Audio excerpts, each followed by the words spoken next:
Hello everyone, welcome back to Sports Real. This is your host Kushagra Swani back with another video. Rehan, we've got two back-to-back days where the bowlers have enjoyed playing this game more than the batters, and Lucknow Super Giants have finally opened their account against the mighty Sunrisers Hyderabad with a clinical win. See, before this match, many people had written off LSG because of their depleted bowling attack, including us. But they have bounced back in some fashion and have also given their NRR a healthy boost. So, what do you have to say about that? Well, that was an unexpected win, wasn't it? You rightly said that we had also written them off. Most of us had, and the way they have played, it's good for the tournament. And it's good for the team going forward, is what I believe. Uh, in the first game, you saw against Delhi, they came close, but they lost. Mm, Imagine if they would have won that also, we would be having an entire different conversation. We would be right. picturing them in the top four easily.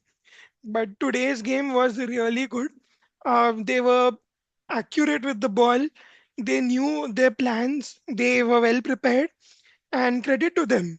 Uh, you know, they really played an outstanding game of cricket today. The bowlers really stepped up today for LSG, and what a story it has been for Shardul Thakur, Lord Thakur. I mean, he went unsold in the auction, and he was actually planning to play county cricket, as he said in the post-match presentation today. And then suddenly, because of those pacers being unavailable for Lucknow, he was called upon by Zaheer Khan, and then he was picked by LSG eventually.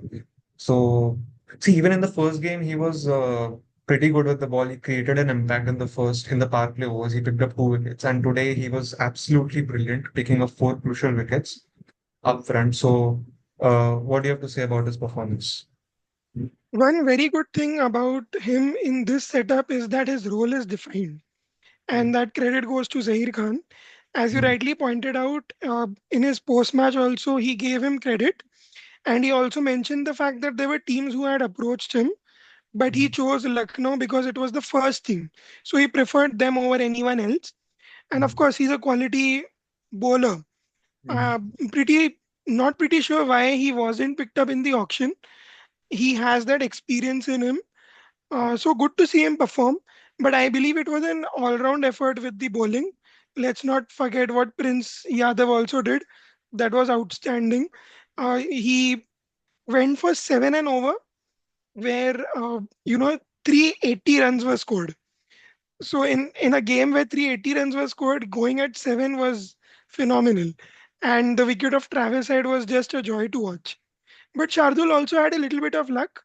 Not only Mm. Shardul, I believe LSG had a little bit of luck with them.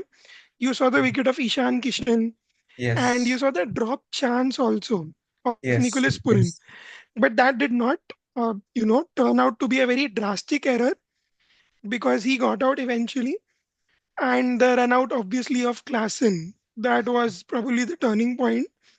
Right. Nitish Reddy was almost going to get caught, but it ended up being a run out. So yeah, it was a little bit of luck there. Yeah, absolutely, man. Prince Yadav has bowled beautifully today. Picked up that prize wicket of Travis Head. See, even in the last game, he was quite impressive in the first 2 overs that he bowled. He conceded only, I think, 11 runs in the first 2 overs.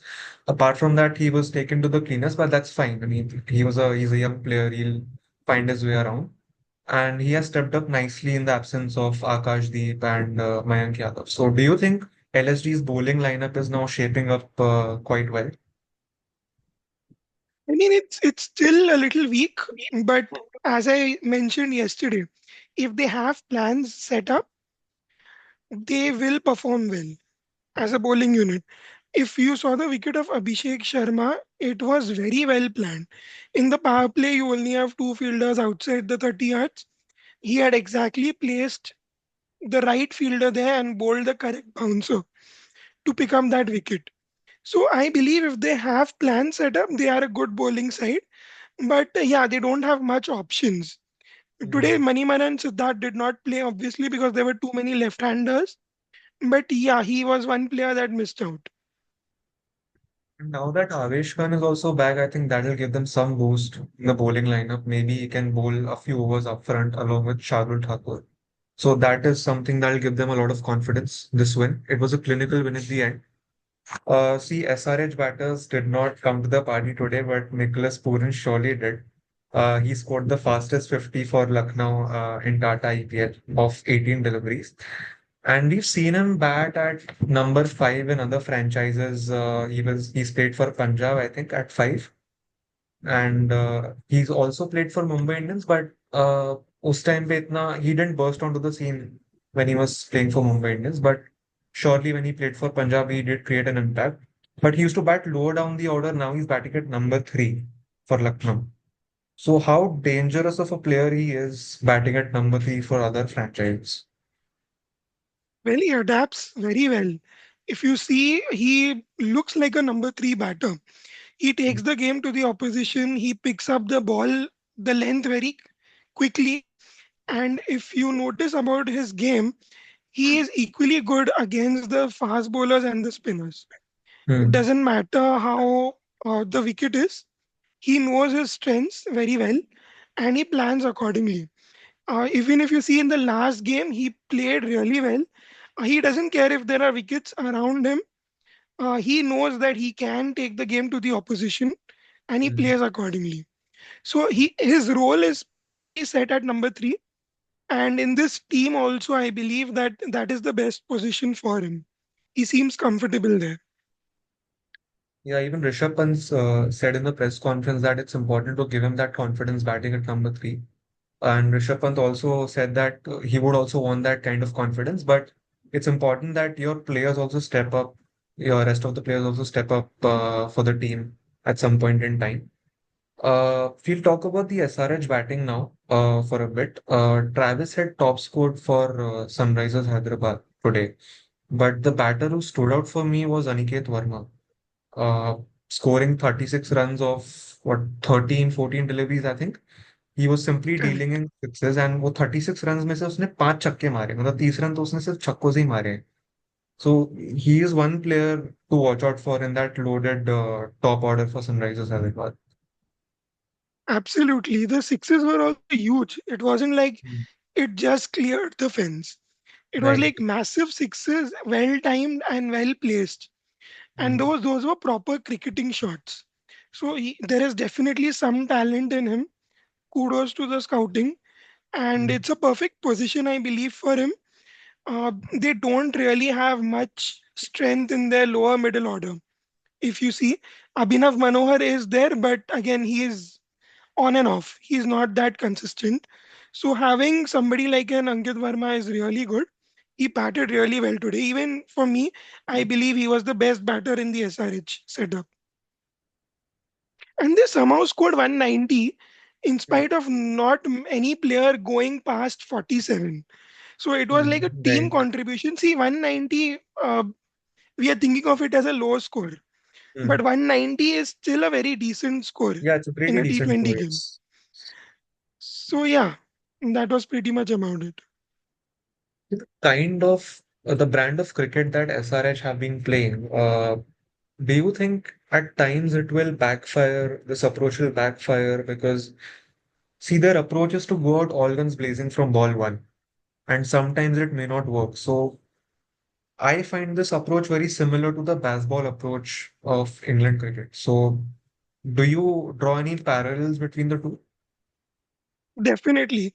Even Pat Cummins has mentioned this that see, sometimes it will come off, some days it will not. When it does come off, it looks pleasant to the eyes and it brings victories to the team.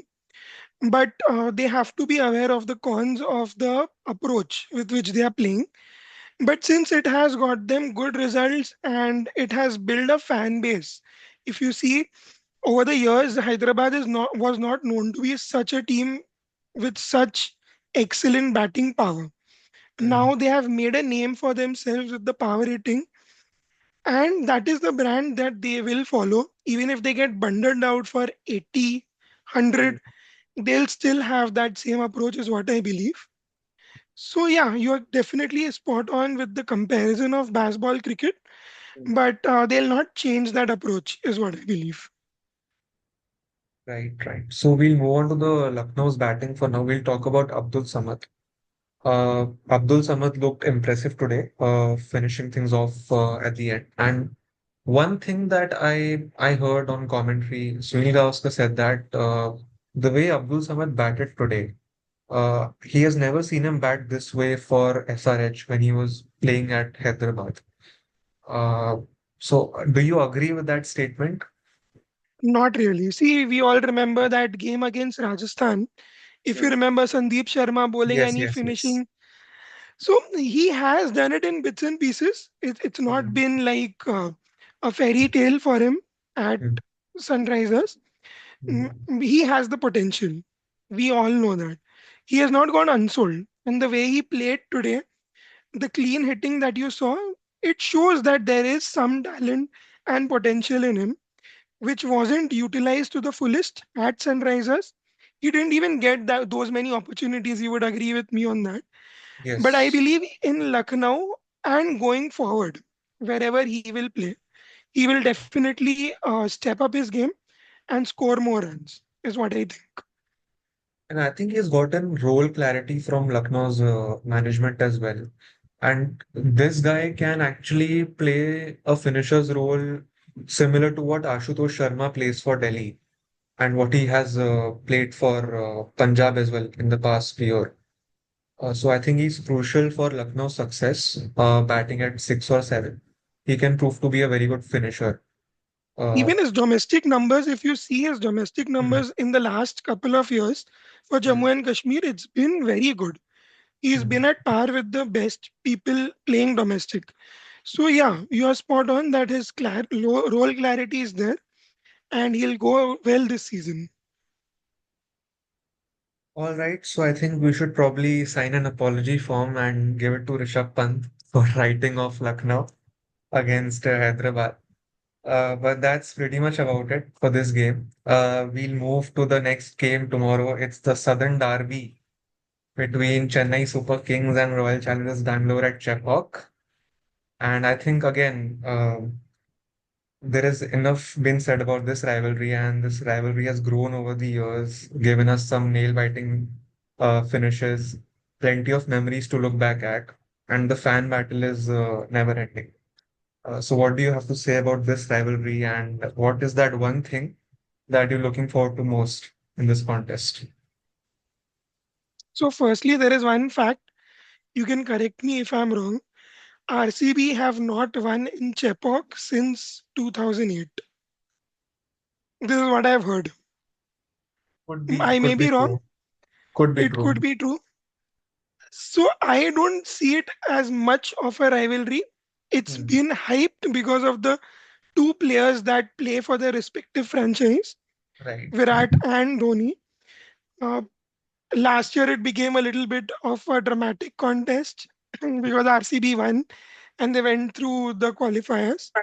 Right. But you see a gaping difference between the two franchises.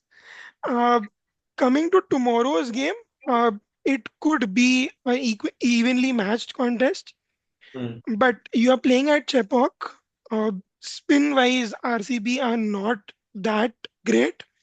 Hmm. They have Krunal Pandya, he is in form, he's playing well, but against the three spinners of Chennai, any Hmm. opposition would find it a little difficult to score Hmm. runs. That would be the battle that I would be looking forward for tomorrow's match. Yeah, you rightly pointed out that spinners are certainly going to play a crucial role tomorrow for both the teams, actually. And I don't think Chennai are going to make any changes to their playing 12. But do you think RCB will be tempted to use Swapnil Singh, that left arm orthodox option, as the impact substitute to get that extra spinner because they already have Krunal Pandya and they have Suyash Sharma. So just to bring in one more spinner, they could probably substitute Rasikdar Salam and bring in Swapnil Singh because he also gives that batting option at number 8. I don't think so. I probably think that they would try and remove 4 overs out of Liam Livingston. Hmm. That way, is you have your overs covered. Uh, Hmm. One thing that I wanted to say about Chennai is that they might bring in Patirana if he is fit. See, last game he wasn't fit. If he is fit, I think he should come in place of Karan or Ellis. Ellis was decent in the last game. Karan, I just think he's a little bit out of form. He's not really, looking like the Sam Karan that we had in Chennai Super Kings last time around. But again, it's too early to say. He's just played a single game. Won't be too harsh on him. But we know the pedigree that Patirana has. So if he is fit, he walks into the 11. But RCB, I don't think they will include Swapnil Singh. They might go with the same 11. Just that Liam Livingston can bowl more overs. So if Pathirana is back in the playing 11, so who do you think will be replaced? Like who do you think he'll replace? So it's a toss up between Ellis, Karan. And Sam Curran. So either of them, but I think it would be Ellis because I just feel that CSK need that cushion. They are not entirely convinced with the middle order and the lower order. So they want that cushion of Sam Curran, the batter. And it's important for CSK to have that start. Rahul Tripathi needs to give them some confidence because I'm sure Chennai as a franchise will give him a long run. They have thought it through, they have something on their mind, so they will give him a go. But it all comes down to his performance. And you obviously have Deepak Huda playing at, let's say, 5, Five. or depending on the situation, 5, 6, if they want left right hand combination. For tomorrow, I just believe that Shivam Dubey could be a key player. Small ground spinners into play might be the day for him. So that is also probably a player to watch out for, Shivam Dube from Shivam, CSK and yeah. from RCB. From RCB, I am a little bit uh, hanging on Phil Salt. Will Salt. Okay. Interesting. See, What I about you? know spin is going to play a very important role tomorrow.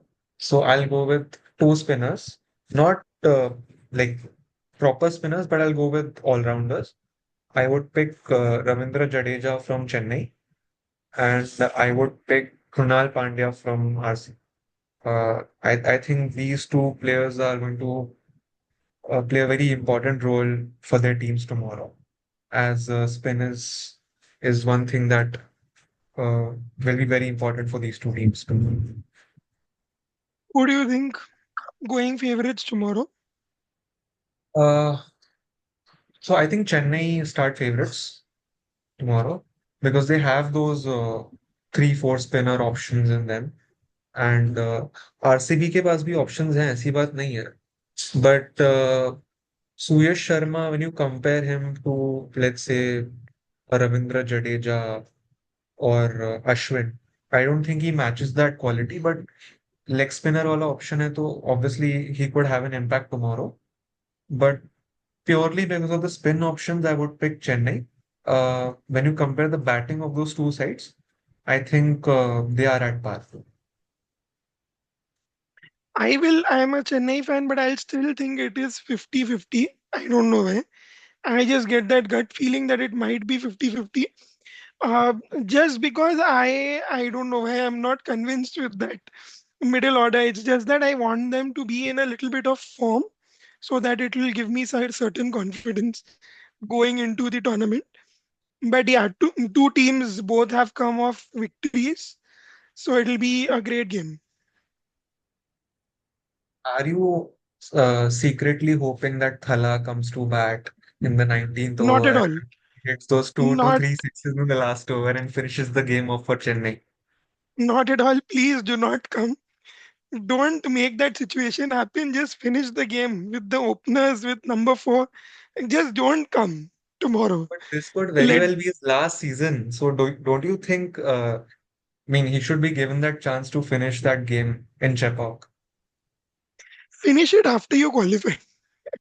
Before qualification, please don't give us heart attack. But yeah, no, jokes aside, if he comes out to bat, I'll be more than happy. Last time around, we saw him play, and he did an outstanding job in whatever deliveries that he got. Nice, nice, nice. Okay, so guys, that's pretty much about it. We'll be back with another video tomorrow. And until then, keep showing some love. Like this video, comment on this video, subscribe to the channel, and share this video with as many friends as you can. See you tomorrow with the result of El Clasico 2.0. I think this can be called an El Clasico as well, 100%. just because of the height rivalry. 100% correct. Chalo, see you guys. Bye.